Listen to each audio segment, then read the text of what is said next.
করেছি, এবার এবার ওই বুড়ো ভামটাকে যে করেই হোক এই সংসার থেকে তাড়াতেই হবে। একই বাবা আনু, দিন কোথায় ছিলি বাবা? চল বাবা, কিছু খাবি, ঘরে চল বাবা। হ্যাঁ, আমাকে কিছু বলছো? হ্যাঁ রে অনুপ, অনুপ বাবা, তোর শরীরের একই অবস্থাতে করেছিস বাবা। বাবা তোর চোখ মুখ বসে গেছে, আর আর তুই কত রোগা হয়ে গেছিস বাবা। এই কি হাল হয়েছে তোর বাবা? আমার কি হাল হয়েছে এটা তুমি জানো না মা? নাকি সব কিছু জেনে শুনে তুমি বিদ্রোহের কষাঘাত আমাকে জর্জরিত করতে চাইছো? আমি রোগা হয়ে গেছি তাই না? আমার শরীরের কথা তুমি চিন্তা করছো, কিন্তু মা গো, এ বাড়ির বড় ছেলে যে দিনের পর দিন তোমার অবহেলা সহ্য করেছে, একটি বার তো তার কথা তুমি চিন্তা করলে না মা? একটি বার তো চিন্তা করলে না যে তোমার সেই বড় ছেলেটা কি খেয়েছে, কোথায় থাকছে, কই তার কথা তো তুমি একটি বারে চোখ ভাবনি? বলো মা, বলো কি অপরাধ করেছিল আমার দাদা? কেন কেন তাকে তুমি এইভাবে আমার অবহেলায় দূরে ফেলে দিয়েছো? বলো বিমাতা, বলো তো সে কোনোদিন তোমাকে হত্যা করেনি। বাবা তুই শান্ত হ, শান্ত হ, তোকে তো আমি সব বলেছি রে বাবা। থাক থাক মা, থাক। ওই মিথ্যে কথাগুলো তুমি আমার সামনে আর বলো না মা। তোমার ওই মিথ্যে কথাগুলো শুনলে আমার মাথায় আগুন ধরে যায় মা। আমার মনে হয় আমার ধরে যায় না, কিন্তু বলি না কেন জানো মা? কারণ তুমি হচ্ছে আমার গর্ভধারিণী মা। তোমার ওই গর্ভে আমি জন্মগ্রহণ করেছি। আজ বড় ছেলের উপর তুমি যে অপরাধ করেছো, তাকে এই বাড়ি থেকে তাড়িয়ে দিয়েছো, তার জন্য মেরে তোমার একটা একটা করে তোমার এই চাপ আমি তোমার হাতে ধরিয়ে দিতাম। মা গো, জানো মা, এই সংসারে কোনো কিছু না পেলেও পেয়েছিলাম দেবতার মতো দাদা আর দেবীর মতো একটা বৌদি। আর শুধু তাই নয় মা, পেয়েছিলাম তাদের এই স্নেহ ভালোবাসা।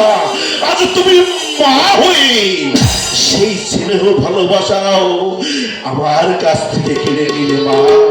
বলি বাবা, আমি যা করেছি আমি তো তোর সব ভালোর জন্যই করেছি। না, আমার ভালোর জন্য নয়। তুমি যা করেছো সব তোমার নিজের ভালোর জন্য করেছো। তুমি যা করেছো তোমার নিজের স্বার্থের জন্য করেছো। আমার কথা তুমি কোনোদিন ভাবোনি, তাই নিজের স্বার্থের জন্য আজ মা হয়ে তুমি এতটা নিচে নেমে গেছো। তাই তোমার মতো মাকে আমি জানোই ভিক্ষা ভিক্ষা ভিক্ষা। অনুপ তুই আমার কথা শোন, তুই আমার সঙ্গে ঘরে চল বাবা। কতদিন তোকে আমি আদর করে যত্ন করে আমার পাশে বসিয়ে খাইনি বাবা। না না মা, না, দাদা বৌদিকে এই বাড়িতে ফিরিয়ে না আনা পর্যন্ত এই বাড়িতে আমি জলস্পর্শ করবো না। জলস্পর্শ করবো না মা। বরং এক কাজ করো না, তুমি তোমার ভাইকে নিয়ে ওই টেবিলে বসিয়ে সোনার চামচ দিয়ে তাকে কাণ্ডে পিণ্ডে গেলাও।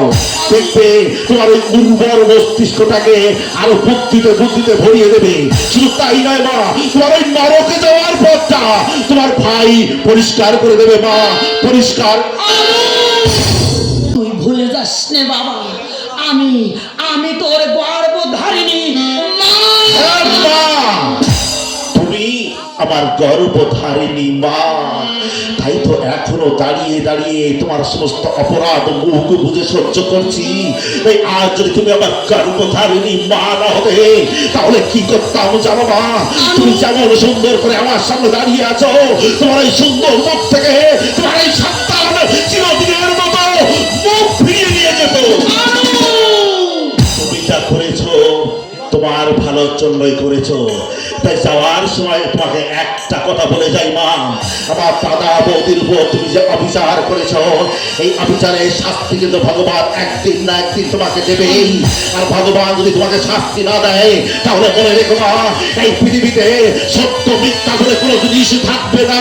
তাই তোমার ভালো তুমি বুঝলেও ওই ভগবান কিন্তু তোমাকে কোনোদিন ক্ষমা করবে না মা, ক্ষমা করবে না। চলে যাচ্ছি এখান থেকে। অনু একটা কথা মনে রেখো, আমার দাদা বৌদি যদি এই বাড়িতে ফিরে না আসে, এই বাড়িতে আমি জলস্পর্শ করবো না। থাকো তুমি তোমার এই বাড়ি নিয়ে, থাকো তুমি তোমার এই সম্পত্তি নিয়ে। যে সম্পত্তি আমার দাদা বৌদি ভোগ করতে পারেনি, সেই সম্পত্তি আমি ভোগ করবো না মা। সেই সম্পত্তি ভোগ করবার কোনো স্ত্রী আমার নেই। এই দাদা বৌদি যদি এই বাড়িতে